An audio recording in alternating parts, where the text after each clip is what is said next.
Welcome to Northern Solstice Alpaca Farm. It's a harvest toast.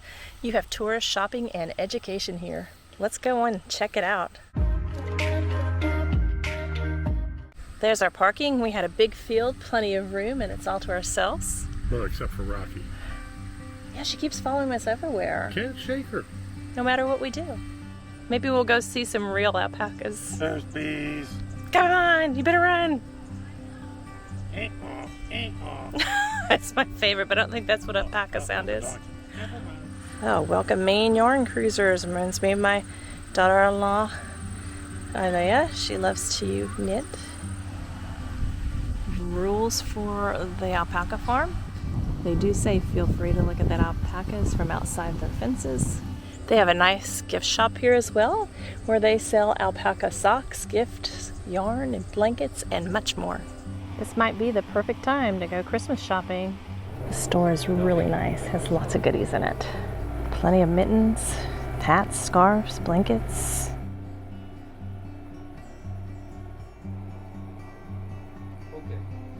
There is plenty to be had here and so soft. Love it. And of course, plenty of yarn if you like to knit or crochet. We are into the social media world. We have our Northern Solstice Alpaca Farm YouTube channel, which has Alpaca Adventures of the Day, which is interviewing different alpacas and talking to them and learning about them. We have 41 alpacas here. Each give us roughly 10 pounds of wool a year, which means we have over 400 pounds of wool to process every single year. This is what would be mainly from their torso. This would be from their legs. And this is from the necks. Okay, this is one. This is one alpaca. The alpaca fibers can be about 1/10 of the width of a human hair, but there's actually little pockets of air that run down the entire hair, and that's what makes this about half the weight of sheep's wool. It can be anywhere between 4 to 7 times as insulating, and it also makes it relatively water resistant. Someone's job is literally just to hold their head, make sure they're comfortable, and then that's where we just hold their legs down so they're not going to thrash around about. You can see all that right there, that's that blanket that just falls off in one nice piece. We do keep very good track of all of our alpacas, so we know each and every one by name, we know their birthdays, we know their families.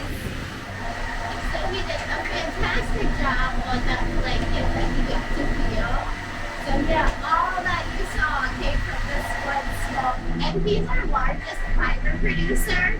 So while most alpacas give us around 10 pounds of wool a year, Opie there gives us closer to 13. So they can sweat just like we do. But since their fiber doesn't absorb that moisture, it can just sit on their skin, making them a little hot and sticky. So they'll roll around in the dirt, that absorbs the moisture, and since they're dirt resistant, once they pop up and give a little shake, all that dirt falls off and it cools them down. And if you like, Tammy is a big fan of apple tree leaves. Yeah! Oh, it was good. You want another one? Tam! Pam, I got a fresh one. Yeah. No. Hamilton here is 19 years old, so our oldest alpaca on the farm. So we let her give him a little extra treats. Oh yeah. So you'll notice they don't have any top teeth. They only have a row of bottom teeth, and they have to use those 2 little split lips on top to sort of pull all their food in. I don't have any more. This big tan one is the very handsome space cowboy. So Cowboy here was our best in show at some national alpaca shows. So quite literally at the time, one of the highest quality alpacas in the country. And because of that, he has actually fathered 50 offspring. They like to use communal potty spots. So that's one of the ways we can keep our barn so clean. Here's Lon using the bathroom. So this is Celebration, demonstrating what a good girl she is. And this lovely girl right here, Ree, what are you doing? This is Rihanna. She's one of our show girls. You'll notice she's got those nice poofy cheeks. That's something they call the bobble that they'll look for. Don't start spitting, girls. That's a little girl fight. And you'll actually see lovely May Lily right here with those bright blue eyes. And May Lily is what they call in the industry a blue-eyed white. And that combination of traits actually means that she's a completely deaf alpaca. And that little girl right there, that's actually Cowboy's great-granddaughter that I mentioned. Wow. Hey, baby. Hi. You're cute. Yes, you are. This is Louisa. She is actually Space Cowboy's when it was his 50th and final baby. This lovely lady right here is Onyx, and she is the absolute rarest color of alpaca in the world.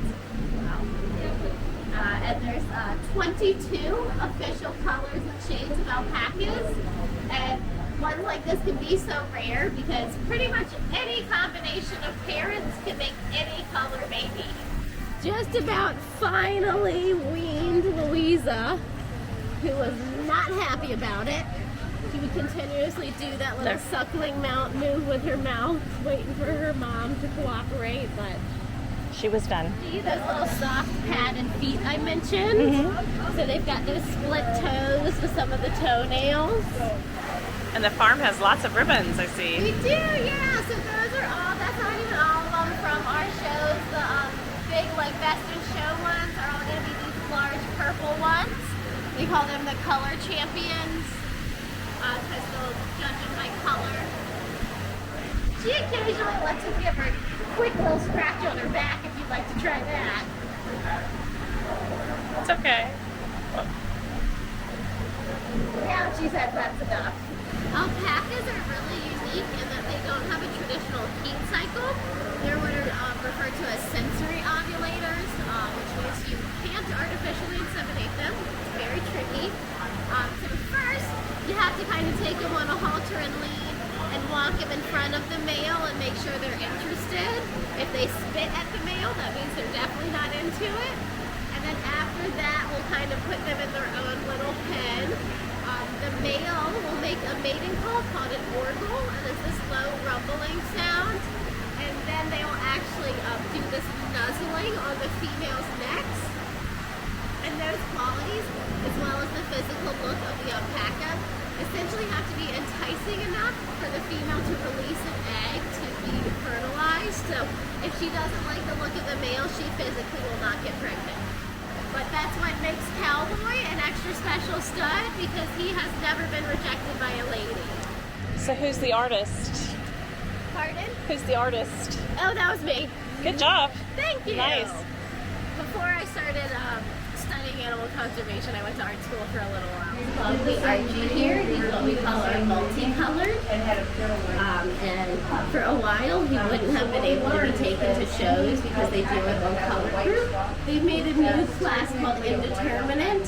So alpacas like Archie are now able to be shown at shows. I call them brother cousins. They have their moms are sisters and they have the same dad. They're only a couple weeks apart and they are not quite full grown. By 2, 2.5, or 3, they would be considered full grown. I would consider them the tweens of alpacas right now.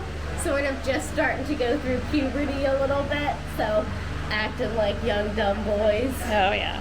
Love to wrestle, but they are best friends, hardly ever farther than this apart. And Malawi here, you can even see some of how dense his fiber is, and he now is considered to have the highest quality fleece on the farm. So we're hoping to bring both those boys to shows next spring, see how they do, and Malawi might be the new stud around town. Whoa. So you'll notice here, Archie, he's a little more elongated, not quite as puffy cheeks, but a longer muzzle. He's considered a Chilean style of alpaca. They've got that sort of snubbed in nose a little bit more. They're a little bit more petite and compact, but pack on incredibly dense fiber. And so that would be considered a little more of the Peruvian style. Coming into Solstice Alpaca Farm, it's very well marked. They have an arrow right to where you need to park, harvest host parking, and this whole field is available. Now we're the only ones here tonight, so we kind of got pick of the litter, but you could share this with several other people It's a pretty cool place. We had a great time taking a tour. The tour is free. So they do invite you to come out and enjoy the yard while you're there. The owner does live on premises in this nice, cute little house right between the barns and the gift shop. There's the barn. It's pretty cool.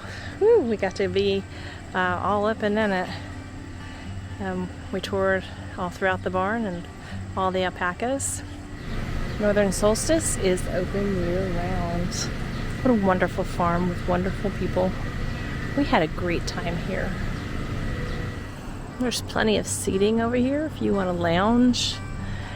The alpacas are all in the barn. They say they come out more during the morning, afternoon when they're in the barn and can give a tour is pretty much the best time because then you can get up and personal with them. Lots of things to explore. They are able to give you a free tour of the farm, but if you feel like you would like to donate, they have a donation box, and that's how they can keep these tours free. So we just walk through the gate between the fence out into the field, and that's where we are parked for the night. Gotta love those alpacas.